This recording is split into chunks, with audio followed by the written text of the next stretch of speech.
मानदाता तप करे, फल नहीं मिला। जब मानदाता को फल नहीं मिला तो मानदाता ने सोचा मैं तप करूं तो करूं क्या। देव ऋषि नारद का आगमन हुआ। देव ऋषि नारद ने कहा अगर तुम्हें तप करना और उसका फल चाहिए तो तुम काशी चले जाओ। मानदाता काशी गए, काशी में बैठकर तप करने लगे। केवल काशी में बैठकर उन्होंने तप करा तो कैसा करा, केवल एक बालू का शिवलिंग बना लेते थे और बालू का शिवलिंग बनाकर उसकी आराधना करते थे, उसकी पूजन करते थे। पूजन करते, गंगा का जल लाकर बालू के शिवलिंग पर डालते, उनको समर्पित करते। बस वो बालू के शिवलिंग की आराधना करते करते करते करते करते करते थोड़ा सा समय निकला। उनको नहीं मालूम कि एक शिवरात्रि निकल गई, दूसरी शिवरात्रि आई है। हर महीने शिवरात्रि आती है, प्रत्येक महीने शिवरात्रि पहुंचती है, प्रत्येक महीने आती है।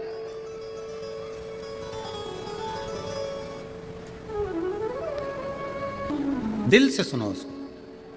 पातालेश्वर शिव महापुराण की कथा, कुछ जगह ऐसी होती हैं उस कथा का मूल, जैसे 7 मार्च से 13 मार्च की सीहोर कुबेरेश्वर धाम की कथा जरूर सुनो। मौका मिल जाए तो 5 माताएं, भाई लोग, बहन लोग जो भी हैं, जीजा जीजी, सब कथा में पहुंचकर उसमें सेवा भी करो और कथा में सुनो, दिल से सुनो।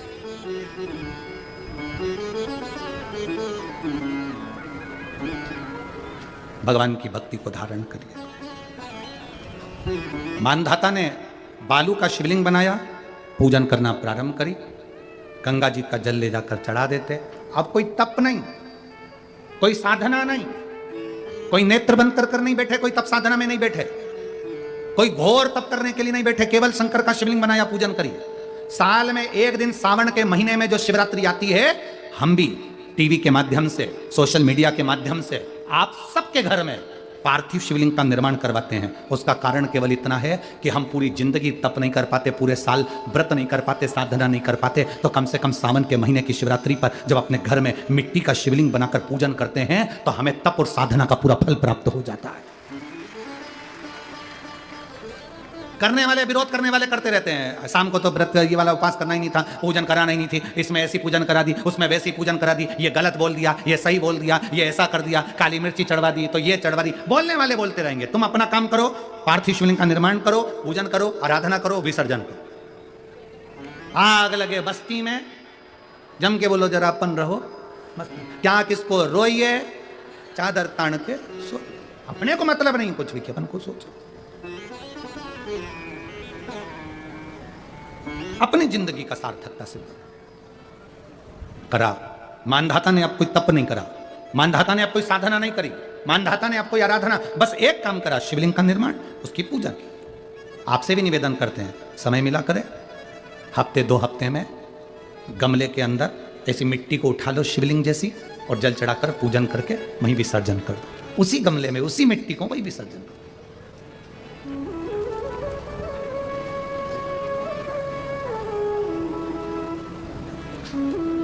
प्रयास करो, उसका फल मिलता है। शंकर भगवान प्रकट हो गए, कहा क्या चाहिए तुमको, मांगो।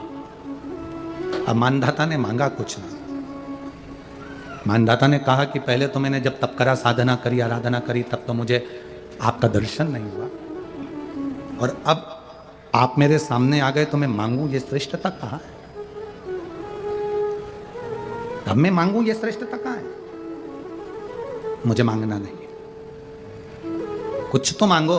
नहीं, मानधाता ने कहा बस इतनी कृपा करना, प्राण छूटने का जब समय आए तो मेरा शिव सामने हो और मेरा ये आत्मा, मेरी जब मृत्यु हो तो ये आत्मा शिव में और कैलाश में विलीन हो जाए, बस ऐसी कृपा कर, और कुछ भी नहीं,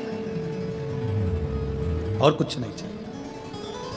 बस यही होना चाहिए। उसका जो फल है वो जीवन का एक आनंद सुख देने वाला हो। हमने कथा में कहा था शुरू में, माता क्या होती है? निर्माता।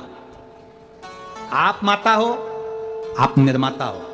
अपने बच्चे के हाथ में 1 लोटा जल लेकर मंदिर भेजने की जवाबदारी तुम्हारी है।